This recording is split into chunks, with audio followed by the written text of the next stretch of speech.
అన్నతోని చాలా అనుబంధం. నా మొట్టమొదటి స్టేజ్ నుంచి నేను అప్పుడే కవిగా మారుతున్న సందర్భం నుంచి అన్న పాటలు రాసి అప్పుడు రసమై బాలకృష్ణతోని రసమై పల్లె పదాలు అని చెప్పి జానపద క్యాసెట్లు రాసినప్పటి నుంచి నాకు పరిచయం.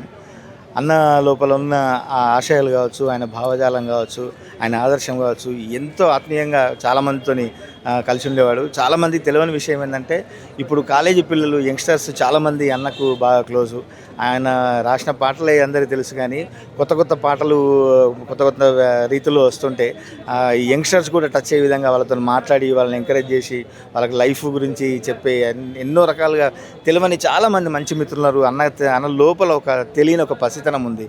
ఆ పసితనమే ఈరోజు ఆయనకి ఇంత పేరు తెచ్చిపెట్టింది, ఇంతమంది అభిమానులను సంపాదించుకుంది.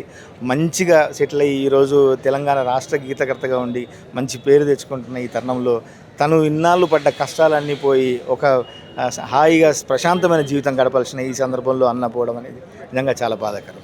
సో అందశ్రీ రాసిన కవితలలో కావచ్చు, కవిత్వాలలో కావచ్చు, రాసిన పాటలలో కావచ్చు, మీ ఫేవరెట్? అందరికీ బాగా ఇష్టమైన పాట మాయమైపోతున్నాడమ్మ మనిషి కావచ్చు.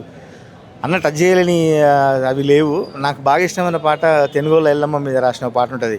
తల మీద సుట్ట బట్ట ఆ పైన పండ్ల తట్ట పండ్లు పండ్లోయమ్మంటూ గల్లంతా తిరుగుకుంటూ బాజార్లా కూసో నమ్మి బతుకెల్లా తీసుకున్న తెనుగోళ్ళ ఎల్లమ్మ ఏది ఆ పల్లెలల్లా ఆ జాడ కాన రాదాయే ఆ పల్లెలల్లా అని ప్రతి బ్రతుకు చిత్రాన్ని అంటే మట్టి ఈరోజు మాయమైపోతున్నాడమ్మా మనిషి అని ఆ మనిషిత్వాన్ని ప్రశ్నించిన తాను మట్టిలో పుట్టి మట్టిలోనే కలిసినట్టు ఈరోజు ఒక తార చుక్కల్లో జాబిల్లి అంటూ ఆ జాబిల్లి పక్కన చేరింది.